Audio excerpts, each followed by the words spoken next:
says there is no the dissertation written by the famous Egyptologist Mark Lehner, who does discuss the shaft. He says, and I quote, "Baresi filled a large fissure, cutting the top of the Sphinx's back with cement. The largest of these fissures opened to a width of 2 meters, just at the narrowest part of the Sphinx. It was lined on either side with limestone blocks and cement, and left as an open shaft covered with an iron trapdoor." So, Lehner confirms it was indeed Baresi who installed the metal hatch. He says, "It opens into a shaft through the Sphinx body at the waist. The fissure runs through the entire core body of the Sphinx, member 2 and down into member 1 through the floor of the sanctuary." But he says, and I quote, "However, no chamber as such is cut at the bottom." Lehner says that the bottom is irregular bedrock with a much smaller crack continuing deeper, although the situation is obscured by grey cement that was spilled by Baresi during the restoration work.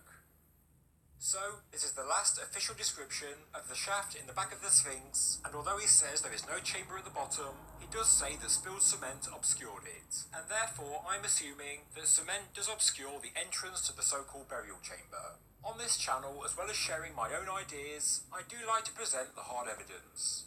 The shaft does lead to a large void, and as Mariette also said in another previous book, wood was discovered which when burned gave off a smell like resin, and therefore it was likely to be from a coffin.